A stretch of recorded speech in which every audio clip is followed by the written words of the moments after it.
लाहौर में एक जज की बेटी रोज मेरी गोल्ड की दुकान पर आती। उसे सोने की चेन और कंगन खरीदने का बहुत शौक था। वो अदाएं दिखा दिखा कर बातें करती। मैं उस लड़की का दीवाना होकर उसे मुफ्त चीजें देने लगा। एक रोज मैंने नंबर मांगा तो वो मुझे थप्पड़ मारकर चली गई। अब मैंने हर हाल में उससे बदला लेना था, मगर बीच में मेरे भाई की शादी आ गई। मगर जब मेरी नजर भाभी पर पड़ी तो मेरा दिमाग चकरा गया। ये तो वही लड़की थी जिसने मेरे चेहरे पर थप्पड़ मारा था। मेरा तो खून खौल उठा था। मैंने बदला लेने के लिए रात को भाई के कमरे में, मेरा नाम शकील है, लाहौर गोल्ड मार्केट में मेरी बहुत बड़ी दुकान है। मेरे पास सोने के महंगे से महंगे और हर तरह के जेवरात पाए जाते हैं। एक रोज मेरा एक दुकानदार दोस्त मेरी दुकान पर खड़ा था कि अचानक दूर से एक खूबसूरत लड़की आती दिखाई दी। मैं अमूमन लड़कियों में दिलचस्पी नहीं लेता था, लेकिन यासिर ने उस लड़की की तरफ इशारा करते हुए बड़ी राजदारी से मेरे कान में सरगोशी की। सुनो, इस लड़की से बचकर रहना। इसके बारे में एक ऐसी बात मशहूर है कि जिसे तुम जान लो तो कानों को हाथ लगाओगे। मेरा तुम्हें यही मशवरा है कि इसे अपनी दुकान में घुसने भी ना देना। ये तुम्हें अच्छी कीमत भी नहीं अदा करेगी और अपनी अदाएं दिखाकर मुफ्ती गोल्ड की चीजें लेकर चली जाएगी। तुम जरा सीधे साधे हो, इसलिए तुम्हें बता रहा हूँ। यासिर की बात पर मुझे गुस्सा भी आया था। वो हर वक्त मुझे सीधा साधा कहता था, जबकि मुझे इस बात पर तजस्सुस पैदा हुआ कि आखिर उस लड़की के बारे में ऐसी क्या बात मशहूर है कि यासिर मुझे उससे दूर रहने को कह रहा है। इतना कहकर वो मेरी दुकान से चला गया और वो लड़की दुकान में दाखिल हो गई। यासिर की बातें मेरे जहन में गूंज रही थी। मैंने देखा तो लड़की बेइंतहा खूबसूरत थी। इतना हसीन चेहरा मैंने आज से पहले नहीं देखा था। मैंने देखा वो अपनी मोटी मोटी आंखें दुकान के चारों कोनों में घुमाकर देखती और साथ ही साथ मुझसे चीजों की कीमत पूछती। मैं उसकी अदाएं देखकर ये समझ गया था कि यासिर ने इस लड़की के बारे में जो कहा है वो तकरीबन 50% तो सच है। सो मैं मुहतात होकर खड़ा हो गया। मुझे लग रहा था जैसे वो मेरी दुकान से मेरे होते हुए कोई चीज चुरा कर ले जाएगी। यासिर की बातें ही इतनी खतरनाक थी। लड़की ने जब देखा कि मैं उसे सर से पांव तक घूर रहा हूँ तो वो चिढ़कर बोली, ऐसे क्या बेशर्मों की तरह देख रहे हो? क्या कभी तुमने कोई लड़की नहीं देखी है जो यूं दीदे फाड़ फाड़ कर मुझे देख रहे हो? उसने कदरे ऊंची आवाज में कहा तो मैंने चौंक कर उसे देखा। वाकई में उसे नामुनासिब तरीके से देख रहा था। मुझे ऐसा नहीं करना चाहिए था। भले मैं उसके बारे में जो भी सोचूं, लेकिन मुझे अपने रवैये से उसे इज्जत देनी थी। फिर वो मुझसे खुद ही दो चार गिले शिकवे करती। दुकान से बाहर निकल गई। तुम जैसे गवार लोगों की दुकान में तो आना ही नहीं चाहिए। न जाने कहां से उठकर आ जाते हो। औरतों की इज्जत करना भी नहीं आती। मैं इस कदर शर्मिंदा था कि उसे रोक भी नहीं पाया। वो मुझे बातें सुनाती हुई चली गई और मैं सोचता रह गया। उसके जाते ही मुझे एहसास निदामत सताने लगा।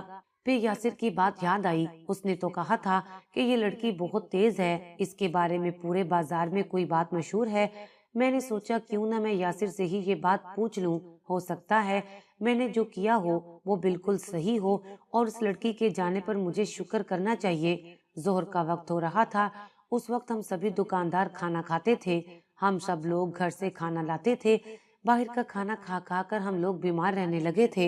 एक दिन यासिर खाना लाता, बाकी दिन दूसरे दुकानदार लाते थे। यानी कि रोज एक दुकानदार का नंबर आता था। यूं एक घर से हफ्ते में एक दिन खाना आता। आज यासिर की दुकान पर खाना खाने भी जाना था। मैं दुकान मुलाजमों के हवाले करके यासिर की तरफ चल दिया, लेकिन ये जानकर मुझे सख्त हैरत हुई कि आज यासिर की दुकान पर कोई खाना नहीं खा रहा था, बल्कि वो अकेला ही खड़ा था और उसके सामने काउंटर पर वही लड़की बाजू जमाई खड़ी थी जो थोड़ी देर पहले मेरी दुकान पर आकर मुझसे बदतमीजी कर गई थी। ये देखकर मुझे सख्त हैरत हुई और सबसे ज्यादा हैरत तो मुझे इस बात पर हुई कि यासिर भी उससे हंस हंस कर बातें कर रहा था। ज्यादा मामले को जानने के लिए मैं छुप कर खड़ा हो गया। यासिर का रवैया मुझे हैरान कर देने वाला था। वो तो उससे मुफ्त चीजें भी पकड़ाई जा रहा था, जबकि मुझसे उसने कहा था कि इस लड़की से दूर रहना। यासिर की सारी चाल समझकर मुझे बहुत गुस्सा आया। मैं सीधा उस दुकान के अंदर आ गया। यासिर, तुम्हें शर्म नहीं आती? वो मुझे देखकर यकदम बौखला गया था। तुमने मुझे तो कहा था कि ये लड़की चोरनी है। इसके बारे में बाजार में बहुत सी बातें मशहूर हैं और खुद तुम इस लड़की से हंस हंस कर बातें कर रहे हो। मेरी बात सुनकर वो लड़की आग बगोला हो गई। मिस्टर, तुम्हारा मसला क्या है? मैं तुम्हारी दुकान में आई तो तुमने मुझे सर से पांव तक घूरना शुरू कर दिया। मुझे तुम्हारा रवैया इतना अजीब लगा कि मैं वहां से बाहर निकल आई, और अब तुम मेरे पीछे पीछे यहाँ तक आ गए हो। मुझे तुम पर बहुत गुस्सा है।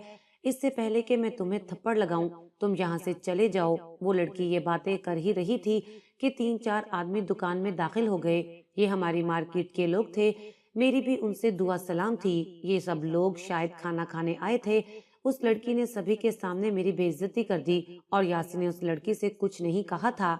वो चुपचाप तमाशा देखता रहा, जबकि वो लोग भी लड़की की बातें सुनकर मुझे अजीब नजरों से देखने लगे। मुझे बहुत गुस्सा आया और शर्मिंदगी भी महसूस हुई। सबको वजाते देने से अच्छा था कि मैं उस दुकान से निकल आता, और मैंने ऐसा ही किया था। अब उस लड़की को कहीं ये ना लगे कि मैं उसका पीछा करते करते यासिर की दुकान तक आ गया हूँ। मैं जल्दी से वापस अपनी दुकान पर आ गया था। मेरी गैरत ने गवारा नहीं किया कि मैं मजीद उस लड़की से बहस करूं। वहां सब लोग यही समझ रहे थे। मेरे जहन में उस लड़की के लिए अब कोई बात नहीं थी। उस लड़की के बारे में यासिर ने मुझे क्यों भड़का दिया था। अगले दिन तक मैं ये बात भूल गया था, लेकिन फिर वही हसीना मेरी दुकान में दाखिल हुई तो कल वाले वाकयात मेरे जहन में किसी फिल्म की तरह चलने लगे। अब मेरा रवैया मोहतात था। मैंने अपनी नजरें झुका ली। कल की तरह मैं उससे बदसलूकी नहीं करना चाहता था। वो भी मुझसे हंसकर बात करने लगी। मुझे तुम्हें सबके सामने ऐसा नहीं कहना चाहिए था, उसने शर्मीली सी मुस्कुराहट के साथ कहा था। बस मैं जरा गुस्से की तेज हूँ। मुझे तुम्हारे बारे में गलतफहमी हो गई थी। मैं तुमसे माफी मांगने आई हूँ। अरे नहीं, ऐसी कोई बात नहीं है। माफी तो मुझे मांगनी चाहिए। लड़की बहुत तेज मालूम होती थी। उसने फौरन ही बातों का सिलसिला शुरू कर दिया और मुझे एक भी लफ्ज मुंह से निकालने ना दिया। मैं उसकी बातें सुनता रहा। उसकी बातों में एक अजीब ही सहर था। कहने लगी, यासिर को मुझसे कोई दुश्मनी नहीं है, बल्कि वो तो कब से मेरे पीछे पड़ा है। 8 महीने हो गए हैं। वो मेरे घर मेरा रिश्ता भिजवाना चाहता है, लेकिन तुम तो जानते हो, जो मर्द खुद औरत के पीछे आता है, औरत के दिल में उसकी कदर कम ही होती है। मुझे तुम जैसा ही कोई शरीफ इंसान चाहिए था। अगर तुम बुरा ना मानो तो मैं तुम्हें एक बात कहना चाहती हूँ। उसने मेरे ऊपर हैरतों के पहाड़ तोड़ते हुए कहा था। मुझे यकीन नहीं आ रहा था कि इतनी हसीन लड़की मेरी तारीफ कर सकती है। फिर वो मुझसे सोने की चेन खरीद कर चली गई। मैं तो पूरा दिन उसके ख्यालों में गुम रहा। मुझ जैसे लड़के को आजकल के दौर में इतनी खूबसूरत लड़की का रिश्ता मिलना कोई आम बात नहीं थी। मैं अगले दिन उसका इंतजार करने लगा। सारा दिन उससे शादी के ख्वाब देखता रहा। शाम को घर गया तो अम्मा की गोद में लेटकर हमेशा की तरह बातें करते करते मैंने उनके दिल में ये बात डाल दी कि अब मैं अपना घर बसाना चाहता हूँ। वैसे भी मेरी दुकान बहुत अच्छी चल रही थी। मेरी शादी न करने की कोई वजह रह नहीं गई थी जो अम्मा मुझे इस बात से मना करती। अम्मा ने खुश दिली से कहा कि मैं तुम्हारे लिए अच्छी सी लड़की ढूंढूंगी। मैंने अम्मा को साफ मना कर दिया। नहीं अम्मा, लड़की तो मैंने ढूंढी है, बस आप ये कहें कि उनके घर कब जाना है। अम्मा मेरा माथा चूमते हुए बोली, बस बेटा, तेरे बड़े भाई की शादी कर दूं, उसके बाद मैं तेरा घर बसाऊंगी और चांद सी बहू लाऊंगी। फिर तू जिस लड़की पर हाथ रखेगा मैं उसे ही बहू बनाऊंगी। अम्मा की बात सुनकर मुझे तसल्ली हो गई थी। अब मैं अगले दिन का इंतजार करने लगा कि वो कब आए और मैं उससे बात करूं। मैंने अम्मा से भी बात कर ली है। अब हमारी शादी में कोई रुकावट नहीं थी। अगले दिन वो खिलखिलाती हुई मेरी दुकान पर आई तो मैंने अपने दिल की बात खुली किताब की तरह उसके सामने रख दी। मेरी बात सुनकर वो तंजिया हंसी मुस्कुराई और बोली, तुम्हें क्या लगता है कि मैं तुमसे शादी करूंगी? तुम एक दुकानदार हो। मैंने सिर्फ तुम्हारी हौसला अफजाई के लिए कहा था ताकि तुम उस दिन की बात पर अपना दिल खराब ना कर लो। लेकिन इसका मतलब ये तो नहीं है कि मैं तुमसे ही शादी कर लूं। अब अगर तुमने मुझसे बात करने की कोशिश की तो अच्छा नहीं होगा। मैं तो किसी डॉक्टर या अपने बाप की तरह किसी जज से शादी करूंगी। वो इस अंदाज में बोली जैसे मैं उसका पीछा कर रहा हूँ, और फिर उसने चीखना चिल्लाना शुरू कर दिया। मैं तो हैरान ही रह गया कि औरत के भी कितने रूप होते हैं। दुकान में चंद ग्राहक खड़े थे। अब मेरी बेइज्जती होने को थी। मैंने उस लड़की को दुकान से जाने का कहा, लेकिन वो तो जैसे पीछे हटने वालों में से थी ही नहीं। उसने 2-4 लोगों को और भी इकट्ठा कर लिया। पूरे बाजार में मेरा तमाशा लग गया। 4 लोगों के सामने मैं बदनाम हो गया और मेरी बेइज्जती इतनी हुई जिसका मैंने पहले कभी सोचा भी नहीं था। میرا ندامت سے جھکا سر مجھے اور بھی زیادہ مجرم ثابت کر رہا تھا۔ وہ لڑکی میری دکان سے دندناتی ہوئی چلی گئی۔ میرا دل تو پہلے ہی کرچی کرچی ہو چکا تھا، باقی کسر لوگوں کی طنزیہ نگاہوں نے پوری کر دی تھی۔ میرے دل سے ساری محبت کے جذبات ختم ہو چکے تھے، اب نفرت نے جگہ لے لی تھی۔ لیکن میں اس لڑکی کو اتنی آسانی سے جانے نہیں دے سکتا تھا۔ اس نے بھرے بازار میں میری بے عزتی کی تھی، میں کیسے برداشت کرتا کہ وہ میری ساکھ برباد کرے اور پھر اس کا ازالہ بھی نہ کرے، جبکہ یہ سب کچھ پیش رفت اسی کی طرف سے ہوئی تھی۔ میں نے دل میں ٹھان لی کہ میں اس لڑکی سے بدلہ لے کر رہوں گا، لیکن میں نہ ہی اسے جانتا تھا اور نہ ہی میرے پاس اس کا پتہ تھا۔ یاسر کو اس کے بارے میں جو بھی معلومات تھی، اب وہی واحد راستہ رہ گیا تھا، لیکن اس سے میری لڑائی ہو چکی تھی، اب اس سے واپس بات کرنا مشکل تھا۔ 2 دن بعد یاسر خود میری دکان پر آ گیا تھا۔ باتوں باتوں میں اس نے خود ہی بتا دیا کہ وہ لڑکی اسی شہر میں رہتی ہے اور ایک جج صاحب کی بیٹی ہے، مگر وہ لڑکی شرارتی قسم کی ہے۔ اس کی وجہ سے پہلے بھی کئی لڑائی جھگڑے ہو چکے ہیں۔ جہاں جاتی ہے لوگوں کو ایسا لڑواتی ہے کہ وہ دوبارہ ایک دوسرے کی شکل تک نہیں دیکھتے۔ میرے دل میں بدلے کی آگ جل رہی تھی۔ دل میں ٹھان لیا کہ شادی کروں گا تو اسی سے کروں گا اور اس سے ساری بدتمیزی کا بدلہ اپنی بے رخی کی صورت میں لوں گا۔ پورا دن گھر میں بند رہے گی تو ہوش ٹھکانے آ جائیں گے، کبھی کسی سے بدتمیزی کرنے کا سوچے گی بھی نہیں اور خوبصورتی اور ان اداؤں کو تو بھول ہی جائے گی۔ پھر ایسی لڑکی سے شادی بھی کون کرتا ہے؟ یقیناً مجھے جلدی نہیں تھی۔ میں نے اماں سے پہلے ہی بات کر رکھی تھی۔ اماں میرے بڑے بھائی جو دل کے ڈاکٹر تھے اور باہر کے ملک سے پڑھ کر آئے تھے، اماں ان کی شادی کی تیاریوں میں مصروف تھیں، اسی لیے انہوں نے میری بات پر کوئی رد عمل نہیں دیا۔ کہنے لگی ایک بار بھائی کی شادی ہو جائے تو اس کے بعد تمہارا بھی بندوبست کرتی ہوں۔ اب میں بے صبری سے اس دن کا انتظار کرنے لگا جب وہ دلہن بن کر میرے گھر آئے اور میں اسے اس کی اوقات یاد دلا دوں۔ ایک یہی طریقہ تھا کہ میں اسے نیچا دکھا سکتا تھا۔ میں اچھا خاصا دولت مند تھا، اس کے ماں باپ اس رشتے کے لیے کبھی بھی انکار نہیں کریں گے۔ بھائی کی شادی میں 2 دن رہ گئے تھے۔ یہ رشتہ اماں نے طے کیا تھا اور میں نے اپنی بھابھی کو نہیں دیکھا تھا۔ 2 دن بعد ہم بھیا کی بارات لے کر گئے تھے۔ میں اس بارات کی خوشی میں اپنے سارے غم بھول گیا تھا۔ شادی میں تقریباً میرے 40 کے قریب دوست بھی شامل ہوئے تھے۔ ہم نے خوب ہلا گلا کیا۔ عورتیں شادی کے بعد کی رسموں میں مصروف ہو گئیں، مرد اپنی باتوں میں مگن تھے۔ صبح ہوئی تو تقریباً سبھی مہمان جا چکے تھے، صرف ہم گھر والے ہی رہ گئے تھے۔ اب ولیمے کی تیاری کرنا تھی۔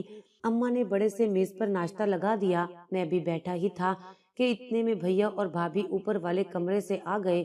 بھابھی کے چہرے پر نظر پڑتے ہی میرے تو جیسے پاؤں تلے سے زمین نکل گئی۔ میری بھابھی کوئی اور نہیں بلکہ وہی دکان والی لڑکی تھی جس سے میں نے بدلہ لینے کی ٹھان لی تھی اور اماں کو اس کا رشتہ مانگنے کے لیے بھی کہا تھا، لیکن نہ جانے اماں سے کیا بھول ہو گئی کہ انہوں نے میری بجائے بھائی کا رشتہ اس لڑکی سے کر دیا اور وہ بھابھی بن کر میرے ہی گھر میں میرے سامنے کھڑی تھی۔ میرا تو اسے دیکھ کر خون کھولنے لگا۔ اس کی نظر مجھ پر پڑی تو اس نے نظریں چرا لی، گویا وہ بھی اس بات کی گواہ تھی کہ میرے اور اس کے درمیان جو مختصر بات چیت ہوئی تھی، اس کے بعد ہم ایک دوسرے کے لیے اجنبی نہیں رہے تھے۔ میرے بھیا پڑھے لکھے تھے، میں ان کے سامنے ایسی کوئی بات نہیں کرنا چاہتا تھا جس سے میرا تاثر ان کی نظر میں خراب ہو، اور اب وہ اس گھر میں آ ہی گئی تھی تو میں بھیا کے ساتھ اپنا معاملہ کیوں خراب کرتا۔ میں نے دل میں ٹھان لی کہ اب میں اسے اس گھر سے نکال کر رہوں گا۔ میں نے اپنے دل کے اندر چھپے وحشی درندے سے کہا کہ میں اسے بدتمیزی کرنے کی سزا اچھی طرح دوں گا، یہ ساری زندگی بھول نہیں پائے گی۔ میں اپنے ہی دل میں منصوبے بنانے لگا۔ پہلے سوچا کہ گھر کے کاموں میں رکاوٹ ڈال کر مدھیا کو امی کی نظر میں گرا دوں، لیکن پھر یہ بات مجھے بہت عجیب لگی تھی۔ گھریلو سیاست میں میرے لیے حصہ لینا مشکل بات تھی، مجھے ان چالوں کا نہیں پتا تھا۔ میں نے ایک اور منصوبہ بنایا جس کے لیے میں نے یاسر سے مشورہ کیا۔ وہ کہنے لگا تمہارا بھائی ویسے تو پڑھا لکھا ہے، وہ اپنی بیوی کو حد سے زیادہ شریف سمجھتا ہے، لیکن وہ نہیں جانتا کہ اس نے کس بلا سے شادی کر لی ہے۔ تم چاہو تو آرام سے اپنی بھابھی کے ماضی کے بارے میں اپنے بھائی کو بتا کر اسے اس گھر سے ہی نکلوا سکتے ہو۔ اس نے گلی کے چند لڑکوں کے سامنے تمہاری عزت خراب کی تھی، تم اگر اسے اس گھر سے ایک بار بھی ذلیل کر کے نکلوا دو تو تمہاری اس سے بڑی جیت اور کیا ہوگی۔ یاسر کی باتوں میں آ کر میں نے اپنی بھابھی کے خلاف سوچنا شروع کر دیا۔ अम्मा तो अपनी बहू पर जान निछावर करती थी, जबकि मधिया भी शादी के बाद काफी सुधर गई थी। वो ना ही बाजार जाती और किसी से फालतू बातचीत ना करती, मगर मैंने ठान ली थी कि मैं अपनी बेइज्जती का बदला जरूर लूंगा। जो शादी से पहले उसने सब लोगों के सामने मेरी बेइज्जती की थी, मैंने अपने दोस्त यासिर की मदद से पूरा मंसूबा तैयार कर लिया था। अगले दिन सोची समझी स्कीम के तहत मैंने भाभी का मोबाइल फोन टेबल के पास रखा और अनजान बनकर खाना खाने में मसरूफ हो गया। थोड़ी ही देर गुजरी थी कि भाभी का फोन बजने लगा। मैंने सबके सामने भाभी का फोन अटेंड किया और लाउड स्पीकर पर कर दिया। घर के सभी लोग सुन रहे थे, जबकि मुखालफत सिम से कोई आदमी बोल रहा था, जो भाभी का नाम लेकर उन्हें कह रहा था कि तुमने मुझसे कई दिन से बात नहीं की। शादी से पहले तो मुझे रोज मिलने आती थी, हम होटलों में जाते थे, खूब इंजॉय करते थे। अब मुझे क्यों भूल गई हो? मैं तुम्हारी याद में पागल हो रहा हूँ और तुम हो के मुझे नजरअंदाज कर रही हो। जब ये बात भैया और अम्मा ने सुनी तो वो भाभी को अजीब नजरों से देखने लगे, जबकि मैं फातिहाना निगाहों से भाभी को देख रहा था। भैया पहले तो खामोश बैठे रहे, फिर यकदम चिल्ला उठे और भाभी से पूछने लगे, ये कौन है जिससे तुम दिन भर बातें करती रहती हो और शादी से पहले मिलती भी रही हो? क्या तुम मुझे बेवकूफ समझती हो? तुम्हें लगता है कि मैं कुछ नहीं जानता हूँ? मेरी एक एक हरकत पर नजर रहती है। तुम्हारे माजी के किस्से मुझे सब मालूम है। अब इस बात से साबित होता है कि तुम एक बदकिरदार औरत हो। तुम्हें मेरे घर में रहने का कोई हक नहीं। निकल जाओ यहाँ से। भाभी भैया के सामने गिड़गिड़ाने लगी। वो कह रही थी कि ये कोई रोंग कॉल थी, वो इस आदमी को नहीं जानती हैं, लेकिन भैया ने उन पर यकीन नहीं किया था और फिर हमारी लाख मिन्नतों के बावजूद भैया ने भाभी को तलाक देकर घर से निकाल दिया था। अम्मा भी कहती रह गई, तुम्हें गलत फहमी हुई है, लेकिन भैया के जहर भर चुका था कि उन्होंने उस फोन कॉल पर यकीन करके भाभी को घर से निकाल दिया था, जबकि ये कॉल मेरी शरारत थी। उसके बाद मैं पछतावे की आग में जलने लगा। मैंने सोचा नहीं था कि भाई इतना सख्त रद्द अमल देंगे। मैंने तो यासिर के कहने पर भाभी को सबक सिखाने की हल्की सी कोशिश की थी, लेकिन मेरे भाई ने अपना ही घर उजाड़ दिया। अब मैं खुद को इसके लिए मुजरिम समझता हूँ और आज तक मैं अपनी बीवी के साथ खुश नहीं रह सका हूँ। अम्मा ने इस हादसे के बाद भैया की दोबारा शादी कर दी थी, जबकि मैं शादी के लिए राजी ना था। कुछ अरसे बाद अम्मा ने अपनी भांजी से मेरी शादी कर दी थी। मैं अपनी जिंदगी में बज़ाहिर पुरसकून रहा था, लेकिन आज तक मैं अपने आप को माफ नहीं कर सका, क्योंकि मैंने एक औरत पर इल्जाम लगाकर उसे घर से बेघर किया था। उसने जो गलती की थी, ये सजा उसके लिए बहुत बड़ी थी। अब मैं हर वक्त अल्लाह ताला से माफी मांगता हूँ और दुआ करता हूँ कि अल्लाह ताला मेरी बेटियों के नसीब अच्छे करे, क्योंकि मैं दो बेटियों का बाप बन चुका हूँ और मैं मकाफाते अमल से बहुत डरता हूँ। अगर आपको हमारी ये वीडियो अच्छी लगी हो तो इसे लाइक करें, शेयर करें और मज़ीद अच्छी अच्छी वीडियोस देखने के लिए हमारा चैनल सब्सक्राइब करें।